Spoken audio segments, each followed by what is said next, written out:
यहाँ बहुत से भाई बहन गांव से आए हुए हैं और कुछ तो नियमित योग करते हैं। आप में से कितने ऐसे भाई हैं जो रोज या कभी कभी योग करते हैं? जरा हाथ उठाइए। जो रोज या कभी कभी योग करते हैं वो हाथ उठाना जरा। भाई एक बार इनके लिए जोरदार ताली बजाओ, ये बहुत बड़ा काम है। तो रोज या कभी कभी योग करने वालों की तो बहुत बड़ी संख्या है और यह आवश्यक है, क्योंकि जो योग करेगा उसके जीवन में कोई रोग नहीं होगा, उसके जीवन में कोई बीमारी और कोई बुराई नहीं रहेगी। यह कितना बड़ा काम है। इसलिए योग से रोग तो मिटते ही हैं, इससे जीवन की सारी बुराइयां, जितने दुर्व्यसन हैं, वो दूर हो जाते हैं। योग रोग मुक्ति का तो अभियान है ही, ये व्यसन मुक्ति का भी अभियान है, ये टंटा मुक्ति का, झगड़ा मुक्ति का भी अभियान है। ये योग हमें संयमी सदाचारी बनाने का अभियान है। ये योग मानव को महामानव बनाने का अनुष्ठान है। ये योग इस भारत को भारत बनाने का पुण्य काम है, क्योंकि भारत ऋषियों का देश है, योगियों का देश है और हम सब मूलतः ऋषियों की संतान हैं। हम मूलतः ईश्वर की संतान हैं। हमारे जीवन में योग से दिव्यता आती है, ऋषित्व आता है, देवत्व आता है। योग हमारे खून में है। जैसे कहते हैं ना, ईमानदारी तो मेरे खून में है, तो योग हमारे खून में है और योग हमारे पूर्वजों के ऋषियों के खानदान में है और योग हमारे ऋषियों का पूरी दुनिया के लिए वरदान है। विश्व स्वास्थ्य का, विश्व शांति का, विश्व के सौमनस्यता का, विश्व के भाईचारे का यदि कोई बड़ा साधन है तो योग है। तो सभी सुबह उठ करके, अभी तो मौसम भी बहुत सुहाना हो रहा है, हवा बहुत अच्छी चल रही है और सुबह सुबह उठ करके कम से कम प्राणायाम, थोड़ा सा व्यायाम, योगिक जॉगिंग, जो जवान है तो दंड बैठक कर लो और जिनसे हो पाए तो सूर्य नमस्कार कर लेना। नहीं तो अलग अलग रोगों के अनुसार हमने जो पैकेज बनाए हुए, मोटापा के लिए योग, मधुमेह के लिए योग, मेरुदंड के लिए योग, वो योग का अभ्यास किया करो। यदि योग के रास्ते पर हिंदुस्तान चल पड़े तो करीब 10 लाख करोड़ रुपए जो दवा और दारू में इस देश का बर्बाद हो रहा है वो बच जाएगा। ये बहुत बड़ा काम। दवा में बर्बाद हो रहा है देश, दारू में बर्बाद हो रहा है देश। योग करने वाले को दवा दारू के खर्चे की जरूरत नहीं पड़ती। तो सुबह उठ करके सबसे पहले भस्त्रिका प्राणायाम करना। कैसे? ऐसे श्वास लेना, ऐसे छोड़ना, लंबा गहरा श्वास भरो और छोड़ो। लगभग 5 सेकंड में श्वास लेना, 5 सेकंड में छोड़ना।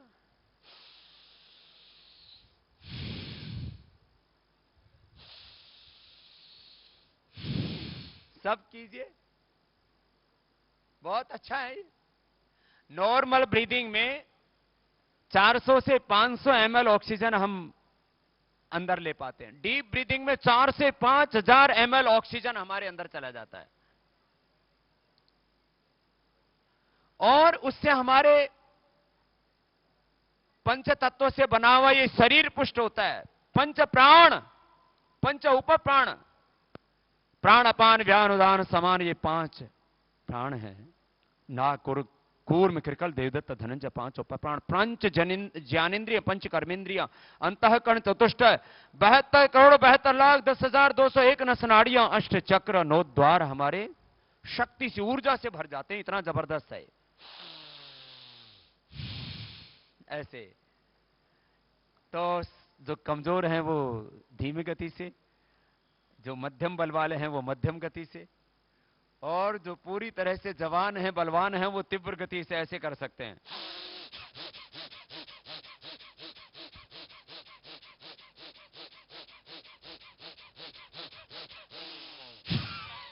ऐसे 1-2 मिनट भी कर लिया तो शरीर ऊर्जा से भर जाएगा। ये है इसका लाभ। इसका नाम है भस्त्रिका प्राणायाम। क्या नाम है बोलिए?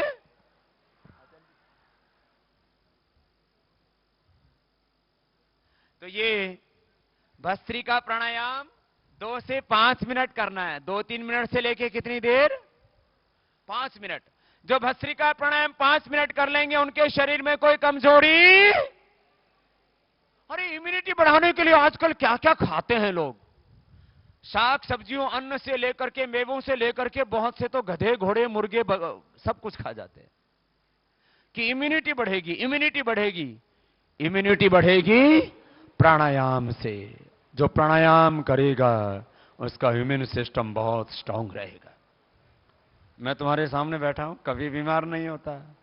न बीपी, न शुगर, न थायराइड, न कोलेस्ट्रॉल, न हार्ट की प्रॉब्लम, न मोटापा, न अर्थराइटिस, न स्ट्रेस, न अनिद्रा, कोई रोग नहीं। जो योग करेगा उसका देह देवालय, शिवालय रहेगा, वो शिव रूप हो जाएगा। मेरे साथ बोलिए, तत्त्वमसि श्वेत केतो प्रज्ञानम ब्रह्म अयम आत्मा ब्रह्म शिवोहम शिवोहम अहम ब्रह्मास्मि।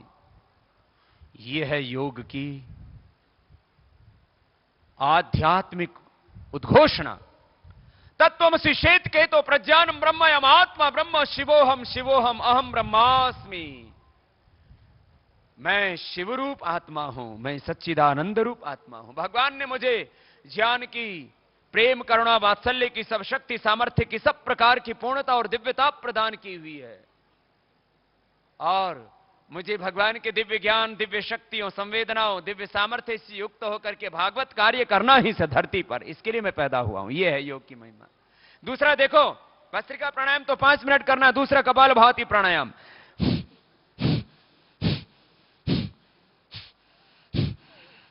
श्वास को बाहर छोड़ना है। जिन्होंने नाश्ता ज्यादा कर रखा हो वो ज्यादा जोर से मत हिलाना, ये खाली पेट किया जाता है। बाकी भस्त्रिका, उज्जाई, अनुलोम विलोम, भ्रामरी, उद्गीत आदि प्राणायाम खाने के बाद भी कर सकते हैं, आधा घंटे बाद कर सकते हैं। ये खाली पेट करना बहुत जबरदस्त है। ये जो कपालभाति करेंगे वो मोटे नहीं होंगे। आजकल मैं देखता हूं मोटापा बहुत बढ़ गया है। हमारे बहुत से पत्रकारों का भी मोटापा बढ़ा हुआ है। कुछ तो पतले हैं, हाँ फिट हो तुम एकदम। ज्यादातर मैंने देखा है, कई फोटोग्राफर दूसरों का फोटो तो बहुत खींचते हैं, अपना फोटो बहुत मोटा आता है उनका। ये उनके लिए भी अच्छा है। हमारे यहां तो पुलिस वाले थोड़े ठीक ठाक पेट वाले हैं। मैंने सुना पुलिस वालों का भी पेट बढ़ गया। सुन लो, तुम भी करना। ये किसी का भी पेट मोटा नहीं रहेगा। कोई जवान हो, कोई किसान हो, कोई मीडिया वाला हो, कोई जज हो, कोई नेता हो, कोई अभिनेता हो, कहीं पर भी हम सेवा कर रहे हो, बॉडी एकदम फिट रहनी चाहिए। हाँ, ये पीछे वाला भी है, तू भी फोटो खींच रहा है, तेरा भी पेट थोड़ा सा मोटा है, ज्यादा नहीं है, थोड़ा सा। देखो,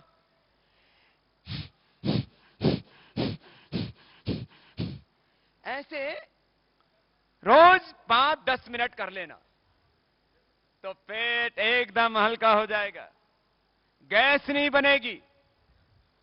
बहुतों के तो इतनी गैस बनती है, गैस नहीं बनेगी कपालभाति से। कपालभाति करने से एसिडिटी, ये यहां जलन नहीं होगी। कपालभाति करने से पाइल्स, फिशर, फिस्टुला खत्म हो जाता है। बहुतों को पाइल्स की प्रॉब्लम है, अर्शमस्से की समस्या है। इससे कोलेस्ट्रॉल नहीं बढ़ेगा, हार्ट का ब्लॉकेज नहीं होगा, इससे न्यूट्रिएंट्स, माइक्रो न्यूट्रिएंट्स की, कैल्शियम, विटामिन की किसी प्रकार की डेफिशिएंसी नहीं होगी। किसी को आयरन की कमी है, किसी को कैल्शियम की, किसी को प्रोटीन की कमी है, किसी को वजन कम है, वहां से इतने दुबले पतले हैं, तेज हवा चल जाए तो उड़ने का खतरा बना रहता है। और कोई कोई इतने भारी भरकम है, वो चाले तो धरती हिले। इतने मोटे तगड़े हो गए। ना तो आप कमजोर रहेंगे ना ज्यादा मोटे रहेंगे। जितने मोटे उतने खोटे। कपालभाति करो, ये कपालभाति से मोटापा दूर हो जाएगा।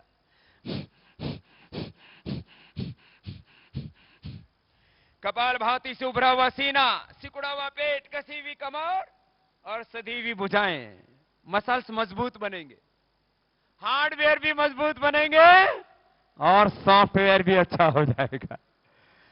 दोनों काम एक साथ। ये कपालभाति अद्भुत है साहब। और कपालभाति करने से चेहरे पर तेज बढ़ता है। जो कपालभाति करेंगे उनको किसी भी प्रकार के किसी क्रीम पाउडर के प्रयोग करने की जरूरत।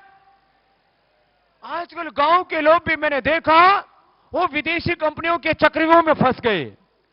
आज पूरे महाराष्ट्र के लोगों को भी राष्ट्र के हित में और पूरे राष्ट्र के लोगों को इस भारत माता को परम वैभवशाली बनाने के लिए एक संकल्प लेना है। भाई, राजनीतिक आजादी तो हमने 70 साल पहले प्राप्त कर ली थी, अब आर्थिक आजादी हमें देश को दिलानी और विदेशी कंपनियों की आर्थिक लूट से इस देश को बचाना है।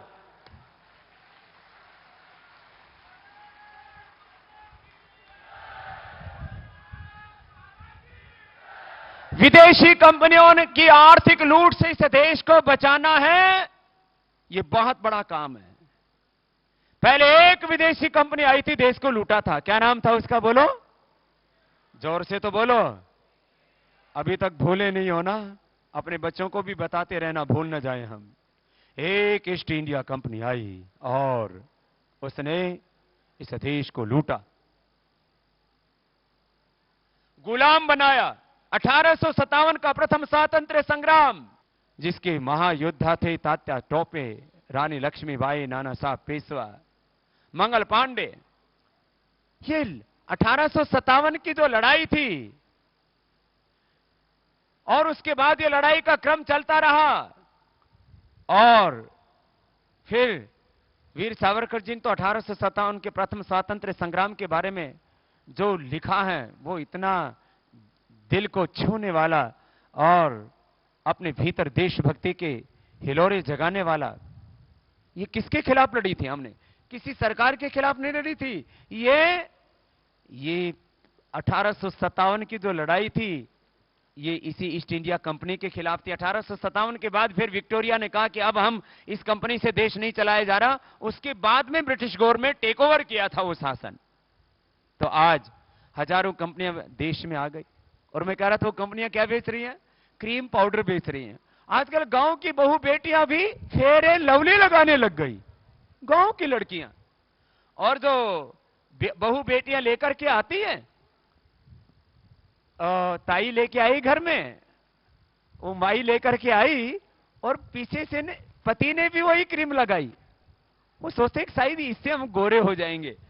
देश और दुनिया में एक भी कोई व्यक्ति फेयर एंड लवली जैसी कोई भी क्रीम लगा करके गोरा नहीं हुआ। इसलिए हमने सबसे आह्वान किया कि ये विदेशी कंपनियों की गोरेपन की क्रीम, ये देश के साथ धोखा है। योग करके हम अपनी सुप्त शक्तियों को, सुप्त ज्ञान को, सुप्त संवेदनाओं को जगा लेते हैं और मैंने कहा मानव से महामानव बन जाते। इतना बड़ा काम है ये। फिर पहले उंगली माथे पर, शेष 3 उंगलियां आंखों पर, कान अंगूठे से बंद, मुख भी बंद हो जाता है, ओंकार का नाद होता है, अपने आप ध्यान लग जाता है। बहुत जबरदस्त प्राणायाम है। तो आओ सब भाई बहन ध्यान से करेंगे ये प्राणायाम, बहुत जबरदस्त है।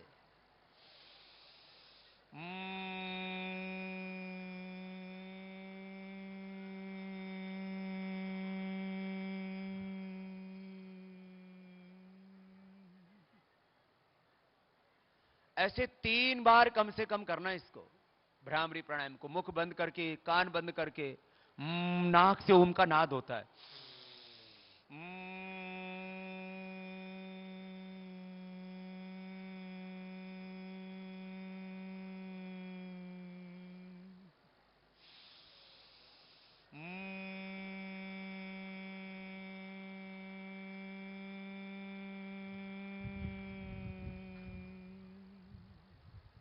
फिर ओम बोलना।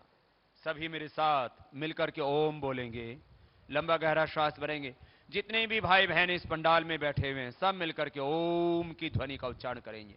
ओम एक पवित्र ध्वनि है और ओंकार बोलने मात्र से हमारे भीतर दिव्यता जागृत होती है। लोअर कॉन्शियस से हम हायर कॉन्शियस में, अपनी निजता में, अपनी उच्च चेतना में, दिव्य चेतना में, आत्म चेतना में प्रतिष्ठित हो जाते हैं। आइए ओम बोलेंगे।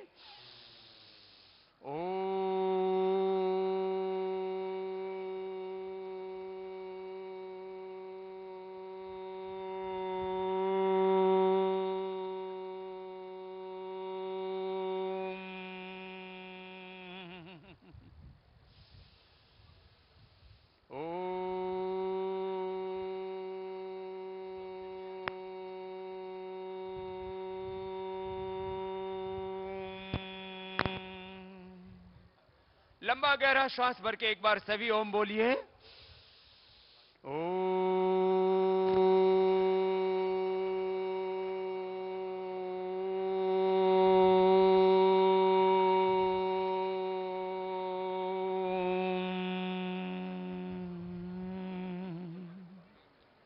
ऐसे 3 से 5 बार ओम बोलने मात्र से मन शांत हो जाता है, हम सहज हो जाते हैं।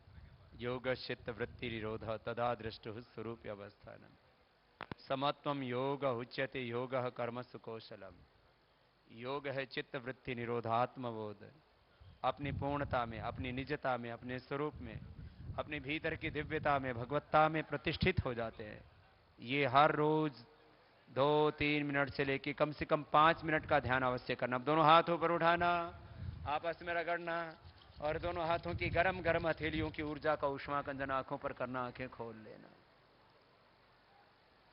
ये तो आपको हमने थोड़ा सा प्राणायाम और ध्यान बताया है, और अभी आपको कुछ और योग की क्रियाएं बताएंगे। पहले योग के बारे में थोड़ा सा बता देते हैं और फिर थोड़ा खान पान के बारे में बताते हैं, फिर कर्म योग के बारे में आपको बताएंगे। तो आज बहुत बड़ा समागम है, ये किसानों का समागम है और पतंजलि योगपीठ परिवार के 5 बड़े संगठन हैं। एक पतंजलि योग समिति, दूसरी महिला पतंजलि योग समिति, तीसरा भारत स्वाभिमान, चौथा युवा भारत और 5वां संगठन, उसका यद्यपि श्रद्धेय आचार्य श्री का जन्मदिन होता है, उसको हम जड़ी बूटी दिवस के रूप में मनाते हैं। उस दिन 4 अगस्त को हमने किसान पंचायत का नाम पतंजलि किसान सेवा समिति कर दिया और आज नागपुर से उसका पूरा देश में एक नया इतिहास भी बन रहा है कि हमारी पतंजलि किसान सेवा समिति ने बहुत बड़ा पुरुषार्थ किया और आगे बहुत बड़ा काम पतंजलि किसान सेवा समिति को पूरे महाराष्ट्र से लेकर के राष्ट्र में करना है। यहां हमारे भाई राधे श्याम जी से लेकर के हमारे सभी कार्यकर्ता बड़े ऊर्जावान हैं पतंजलि किसान सेवा समिति के, तो इनको भी खूब आशीर्वाद है और सब कार्यकर्ताओं ने भी बहुत पुरुषार्थ किया है।